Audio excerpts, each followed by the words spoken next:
ஜல்லிக்கட்டிற்கு உச்சநீதிமன்றம் இடைக்கால தடை விதித்திருப்பது குறித்த தமிழக அரசியல் கட்சி தலைவர்களின் கருத்துக்களை இப்போது பார்க்கலாம். மத்திய அரசின் ஆணையை பற்றி நான் சொல்லலாம். ஆனால் சட்ட சிக்கல்களை பற்றியோ வழக்கின் விவரங்களை பற்றியோ அதற்கு தீர்ப்பை பற்றியோ என்னால் சொல்ல இயலாது. ஆனால் எது எப்படி இருந்தாலும் தடைகள் எந்த விதத்தில் வந்தாலும் எந்த சட்ட ரீதியாக வந்தாலும் அதை உடைத்தெறிந்து மக்களுக்கு ஜல்லிக்கட்டை கொடுப்பதற்கான முயற்சி மறுபடியும் மத்திய அரசு மேற்கொள்ளும்.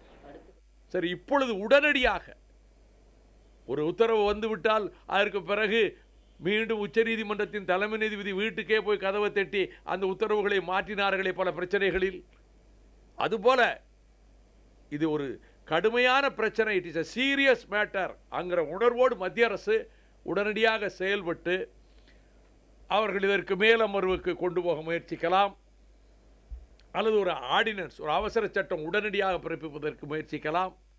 உடனடியாக மத்திய அரசும் மாநில அரசும் உச்சநீதிமன்றத்தினுடைய தடை உத்தரவை நீக்குவதற்கு விலக்குவதற்கு முயற்சி எடுக்க வேண்டும்.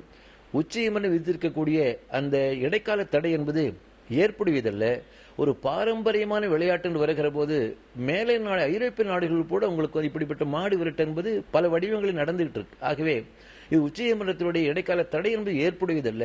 மத்திய அரசு மாநில அரசும் உடனடியாக தலையிட்டு பொங்கலுக்குள்ளாகவே மனு செய்து மீண்டும் வேறு விளையாட்டு நடத்துவதற்கான அந்த அனுமதியை பெற வேண்டும் என்று மார்க்சிஸ்ட் கம்யூனிஸ்ட் கட்சி சார்பாக வற்புறுத்துகிறேன். மத்திய அரசு மாநில அரசு ரெண்டு அரசுகளும் உடனடியாக உச்சநீதிமன்றத்தை அணுகி உச்சநீதிமன்றத்தால் பிறப்பிக்கப்பட்டிருக்கிற இந்த இடைக்கால தடை உத்தரவை நீக்கி வருகிற பொங்கலுக்கு இந்த விளையாட்டு வெற்றிகரம் நடப்பதற்குள்ள நடவடிக்கைகளை மேற்கொள்ள வேண்டும். உச்சநீதிமன்றத்தினுடைய இடைக்கால தடை அனைவருக்கும் பெருத்த ஏமாற்றத்தை ஏற்படுத்தியிருக்கிறது. எனவே மத்திய அரசு காலம் தாழ்த்தாமல் சட்ட நுணுக்கங்களை ஆய்வு செய்து உடனடியாக மீண்டும் நடைபெறக்கூடிய நடவடிக்கைகளை எடுக்க வேண்டும்.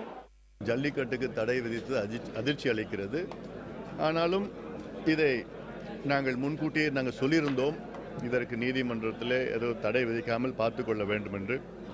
இதற்கு ஒரு எக்ஸிக்யூட்டிவ் ஆர்டர் பதிலாக ஒரு ஆர்டினன்ஸ் மத்திய அரசு போட்டிருந்தால் இன்னும் கொஞ்சம் பலமாக இருந்திருக்கும். ஆனாலும் உடனடியாக மத்திய அரசு நீதிமன்றத்திற்கு அணுகி இந்த தடையை உடனடியாக நிமிர்த்த வேண்டும், எடுக்க வேண்டும். இன்னும் மத்திய அரசு அனுமதி அளித்த போதே இதற்கு சட்டப்பூர்வமான பாதுகாப்பு இல்லை. ஆகவே ஒரு அவசர சட்டத்தை இயற்றி சட்டப்பூர்வ பாதுகாப்பை வழங்கி அனுமதித்தால் இந்த விழா இடையூறு இல்லாமல் நடக்கும் என்பதை ஏற்கனவே நாங்கள் சுட்டிக்காட்டியிருந்தோம். எதிர்பார்த்தது போல இப்போது தடை விதிக்கப்பட்டிருக்கிறது. இதற்கு முழுக்க முழுக்க மத்திய மாநில அரசுகள் இரண்டுமே பொறுப்பேற்க வேண்டும். மக்களுக்கு ஒரு நம்பிக்கையை ஊட்டி ஏமாற்றத்தை இன்றைக்கு அளித்திருக்கிறார்கள்.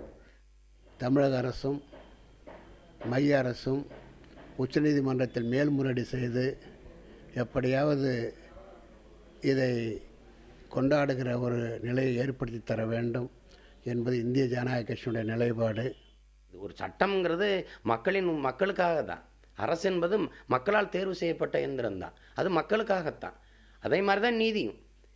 இப்போ இது நீதியாகவே இல்லை, ஒரு அநீதியாக இருக்குது. அதனால தான் நமக்கு இது எப்படி நம்ம உணர்வை வெளிப்படுத்துறதுன்னு தெரியல.